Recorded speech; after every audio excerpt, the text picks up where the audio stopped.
Hey, blessings and welcome to today's Law Enforcement Daily Devotional. Today we're in Deuteronomy chapters 11 through 13.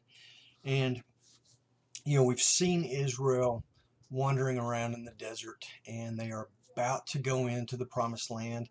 And God's going to give instructions to the people on what he wants them to do.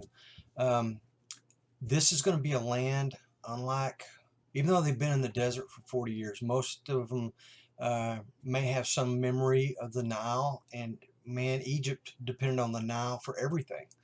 There was even a god that they worshipped that was said to provide the Nile, so whatever. But God wanted Israel to know that there would be no Nile here.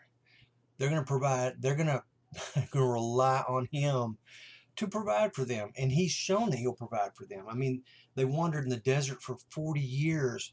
We're in the same shoes. The best companies we have today with modern technology can't produce a shoe that's going to last 40 years. Their clothes didn't wear out for 40 years. So God protected and provided for Israel during this time. And he wants them to continue to lean in on him and ask him for provisions, to expect God to take care of them.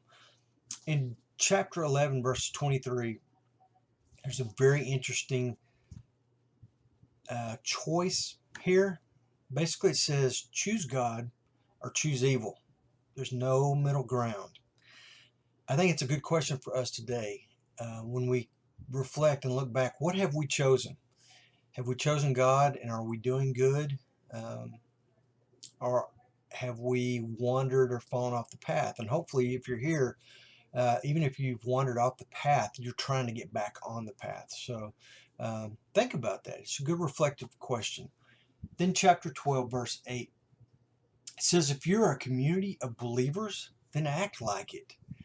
Israel is called a nation of priests. They're supposed to be priests. They're supposed to share God with other nations and bring them to a knowledge of God so that they can be followers of him, but they don't take this calling seriously. But if we're a community of believers, we need to act like it, because we're not a nation of priests. But New Testament says that we are a royal priesthood. So we have the same mandate, the same calling, to go ye therefore into all nations and make disciples, baptizing in the name of Christ.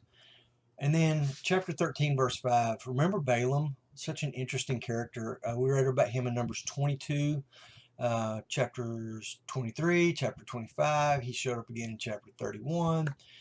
We find out what happens to Balaam after all this history with him. And I don't want to spoil it for you. I hope you read ahead all of this, but if you haven't, then go back and look at Deuteronomy chapter 13, verse 5, and see what happened to Balaam, this character that we've been keeping up with through the whole study. Tomorrow we're going to be in Deuteronomy chapter 14 through 17. Please read ahead, come back here, and let's see what kind of law enforcement takeaway we can get from that read. And until then, you guys stay safe.